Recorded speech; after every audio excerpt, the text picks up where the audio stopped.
Hello and welcome to episode 2 of The Standings, where we review the sports standings except we're sitting. I'm Daniel and this is Cameron. Cameron, what was your favorite game over the weekend? Well, I'm going to say it was the Notre Dame game up until the second drive, but in total it was probably the Baltimore-Buffalo game. Mine had to be probably the Eagles-Rams game. It had you on your toes at the end, No, I agree. I thought the Rams were going to take it at the end, but that defense really showed up at the end. Yeah, absolutely. Let's move into our first question of the day. My question for you is, did Notre Dame prove that going forward they are one of the best teams in college football? I think so. If you can go toe-to-toe with Ohio State, that kind of proves something that you deserve to be there. Not every team could be there. The SEC couldn't be there, so obviously there's something going on there. But I was really shocked after their loss to the unranked FIU and they made it to the national championship. I really thought they were going to just tank the rest of the season, but here we are. I think the answer, it has to be yes. Yes, Notre Dame has proved that they are a great team. They beat Penn State. They beat Georgia. Going in, those teams were at the top half favored for the national championship. When you beat those teams coming in, you prove that you're a great team. And when you contend, even though they were down a lot, when you contend at the end with the best team this year, Ohio State, you show that you're a great team and you should be taken seriously moving forward. I think they're going to go to the season number 2, definitely in the next year, especially with their recruiting classes that they have and their offensive line that was just bullying Ohio State to begin the drives. It's going to be a good team for them next year. And you have to give props to Marcus Freeman. I mean, going into this year, there wasn't, very high expectations for this team. Definitely not national championship expectations for the team. But it's hard when in your last 7 matchups, you're 0-7 versus this team. It's just history repeating itself coming in. And they were unstoppable. I mean, this offense, Will Howard leading the offense, nearly has 1,000 yards in the playoffs. He was just phenomenal. The receiving core was phenomenal, and it just took them straight out of the game. It was a out recruiting matchup basically, where Notre Dame is one of the top recruiting schools in the nation. But what are you gonna do against a true freshman that can toast your number 1 corner? You can't do anything about that. Do you think Ohio State comes in at number 1 in these next rankings? I mean, it happens every year. Georgia was number 1 this past year coming out. Any team that won the national championship previously, they're going in number 1. Absolutely, yeah. I think going forward, this is going to be a great team. They have, like you said, great recruiting, and we'll have to see what the future holds for both teams. We had Oregon who went undefeated in the regular season, and you would have never expected that game against Ohio State. But here we are. They took control right off the bat in that game, and I was shocked because Oregon kind of put belt to ass to begin with against Ohio State the first time going around, but Ohio State proved. I mean, Will Howard turned it on in the playoffs, a 75 overall completion percentage. That you don't see that. He could be an NFL quarterback after this playoff performance.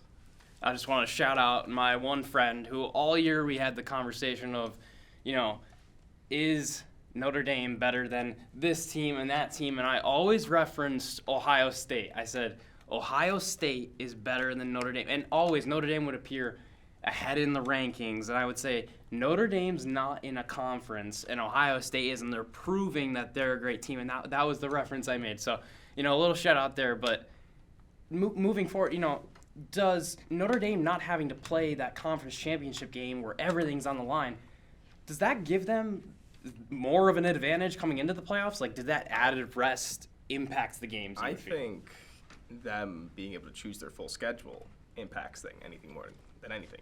Yes. Not having to go up against Penn State, Indiana, Oregon every year kind of not loosens their competition, but they get to pick and choose. Indiana was good last year, but they're losing this guy. What we should probably schedule them. It kind of being in no conference kind of is a little bit of an advantage, just choosing your strength of schedule. But Notre Dame proved they deserve to be there after beating Georgia. I couldn't agree more. It's the center of my arguments, quite frankly. Lastly, we got to get predictions and final scores for it. First, we move into Chiefs and Bills. Kansas City is favored by 1.5 going into the game, and the over-under is 47.5. Going into this game, Josh Allen is 0-3 against the Chiefs in the playoffs, and Patrick Mahomes is 4-2 in the AFC Championship. What do we got for this matchup? I think that the Bills winning their first matchup during the season is a big tell for. I'm always a proponent of you can't beat a team twice unless they're in your division. And I think the Chiefs know especially after watching this Ravens game. Josh Allen only threw for under 200 yards here, and that Chiefs defense is arguably better than Baltimore's defense. I think if Chiefs control time of possession, they can really beat this Bills team. I still have the Chiefs in this one. So the over-under is really telling for me being at 47.5 because we've seen high-scoring affairs between these two. We've seen, the run game take over and the run defense take over for both of these two teams. It's very telling because in these matchups, Mahomes comes in at a TD interception ratio of 8-0, and Josh Allen comes in at 7-1. So these guys are excellent when they face each other, and we know it's going to come down to the wire every time they meet each other. What'll be the difference in this game is really, how good will Josh Allen perform? Will he continue that? Because in their last matchup, it was reliant on that Bills run game. Will they stick to that, or are they going to say, Josh, it's all on you? Kind of what happened with Lamar last year, where they said, hey, it's all on you now. You got to show that you're better than those Super Bowl champions. I think that's what the Chiefs want to do. I think it's proved if they could put Josh Allen as you have to do this, not your team. It proved that they can outwill Josh Allen. I think that that 18-second touchdown they had in the playoff, AFC Championship a couple years ago, there is no reason that should have even happened. I mean, like Josh Allen put his team on his back, put them in winning position, and then boom, Chiefs just outwilled that defense. That's the only thing that I'm like. The Chiefs can win without Mahomes. They beat the Browns in the playoffs without Mahomes, and he came back on and won a Super Bowl with him injured. It's like Josh Allen is the Bills. I think that's the main problem. Yeah, and this team just finds a way to win. And we went into the matchup last week. We saw Bills-Ravens, all-time classic. We head into this week, Chiefs-Bills will be another all-time classic. And for this one, I do have to disagree with you. I have the Chiefs prevailing over the Bills once again and advancing to the Super Bowl. I have them 24-23 in this matchup. Oh, you're keeping the one. I do have the Chiefs winning. I do say. Oh, okay. I don't want to, because I refuse to bet against this guy. This guy's a demon, and I don't know. I want him gone. I don't know. We need a crucifix. We need something. We need Notre Dame to come out and just get rid of this guy. But I think that it's just proven time and time again that the Chiefs have been here. They've done that. The Bills have constantly failed in the playoffs, and I just don't see the Chiefs letting this one go. I trust the quarterback-coach duo more, and it's always been like that going into this matchup. I mean, you have this guy who has been to 7 straight AFC championships. I mean, how could you not take him at this point? You'd be silly to bet against Patrick Mahomes. Anyone would be silly. So don't do it this week. Stay away from that game. Go to the other game, and then come back and tell us, hey, you were right. Or if we're wrong, then we'll make up 30 excuses of why we were technically right. Yeah, if we're wrong, hopefully, you don't hold it against us. Our other game is Eagles-Commanders. Philadelphia comes in favored by 6, and the over-under stays the same this game at 47.5. Who do you got? I have to go with the Eagles here. I know Jaden Daniels has been lighting up 2 top 5 teams in the league, but my God, that Eagles roster is just way too good to even bet against them. And I think coming into this game, the key for the Eagles here is controlling time of possession, getting Saquon and that O-line all set, getting those first downs, keeping the chains moving, keeping Jaden Daniels off the field. And that's exactly what I said with the Tampa Bay game. Tampa Bay, they had the same amount of possessions as the Commanders, and that ended up biting them in the ass. So I think it's one of those things where you're correct. The Eagles need to run that damn ball. Yeah, and in hindsight, we look at the games that were earlier in the season.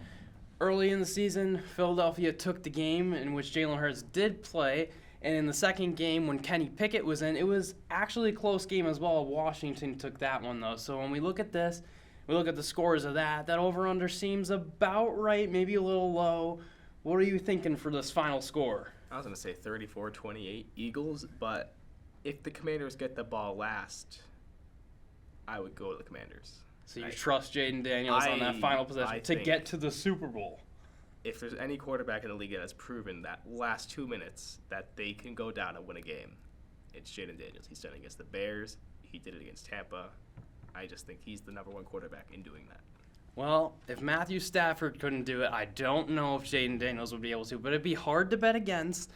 I have in this matchup the Eagles 31, the Commanders 23, so I have the Eagles covering as well as you do as well. I mean, breaking even. Maybe a lot of people will lose money if they take your bet, but listen, if you see the Commanders get the ball in the last 2 minutes, slam the Commanders' money line.